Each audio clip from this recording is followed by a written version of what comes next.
It's our weekly check-in with the Mayor of Burlington, Marianne Meed Ward. And Mayor, well, earlier this week, Premier Doug Ford was in Burlington to announce that the provincial government was putting funding towards a new mental health unit at Joseph Brant Hospital. Now, it's pretty well documented that you don't always see eye to eye with the Premier. However, you were at the press conference yesterday, wanted to get your thoughts on this. We were thrilled to welcome the Premier, the Deputy Premier, Minister of Health, Sylvia Jones was here, Michael Tabolo, Minister of Mental Health and Addictions was in town, Natalie Pierre, of course, our MPP, Effie Trantafilopoulos, everybody was there. And it is a huge investment in mental health in our community.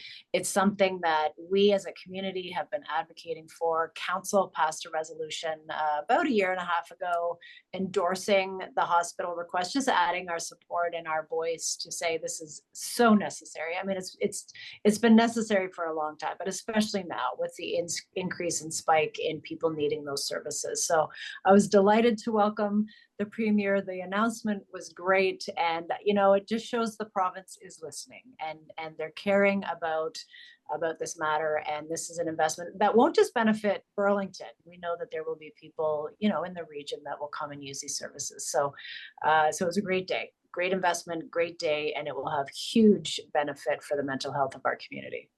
Excellent. I always do enjoy when the Premier shows up in Burlington and does a press conference because you do get a shout out.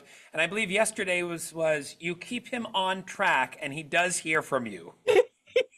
His exact words, if he steps out of line, he's going to hear from me. So. Yeah. And the great Mayor of Burlington, Mayor, great to see you, Marianne Meed Ward. You're doing an incredible job. And anytime I get a little line, guess who calls me? The boss over there. So I appreciate the calls there.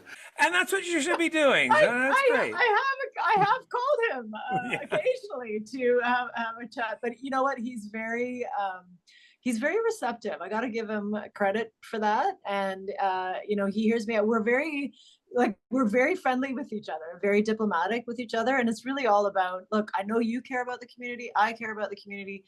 Let's work together and figure these things out. So that was very funny, but it got everybody's attention. Like, what now? All right. Well, let's talk budget. We've been doing this for the past few weeks here on the show. It is now completed. The review is completed for budget 2025. 4 amendments after the review. It looks like we have an overall tax increase of 5.76%. Yes. Any highlights that you'd like to share here and point out? Absolutely. So the biggest line items in that budget are our investment in infrastructure. Over $4 million is going to our asset management. So we're increasing our investment in infrastructure, state of good repair, and addressing new infrastructure. And that's everything from parks, community centers, playground equipment. Roads, of course, are a massive, that's the majority of the budget, is keeping that. And we do that because if we let things fall into disrepair, not only is that not great for community experience, and if you have to shut a community center down because something broke, it also costs you a whole lot more if you let things slide. So we try to jump on these things. So that's the biggest investment. And I think I know the community supports that. We have significant investments in flood mitigation, stormwater management. That was something folks asked for.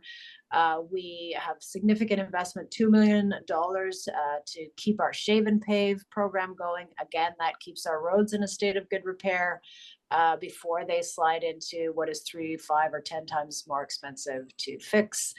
And yeah, I really think it's a budget that focuses on now needs, but also trying to address catch up on that gap of funding required for state of good repair and what we're able to collect every year. And of course, that's been obliterated by the increase in construction, which is well more the inflation rate. So all in all, great work. Folks may not know the process under the new provincial legislation, but I directed staff to present a budget. Staff presented that budget. Council can amend it, which we did.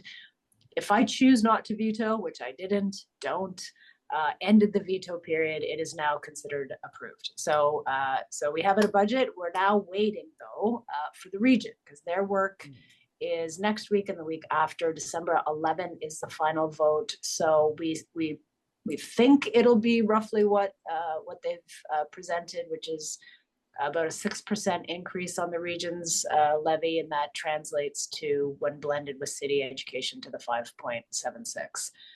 So still to come, but we don't think it'll change much from the 5.76. All right, well, let's wrap up with something fun. This Sunday is the Burlington Santa Claus Parade. Now, over the years when we've chatted, the mayor has had various forms of transportation in the parade. Yes. There's been a fancy car. You've hoofed it. You've walked one year. Where can people find you this year? I will be walking.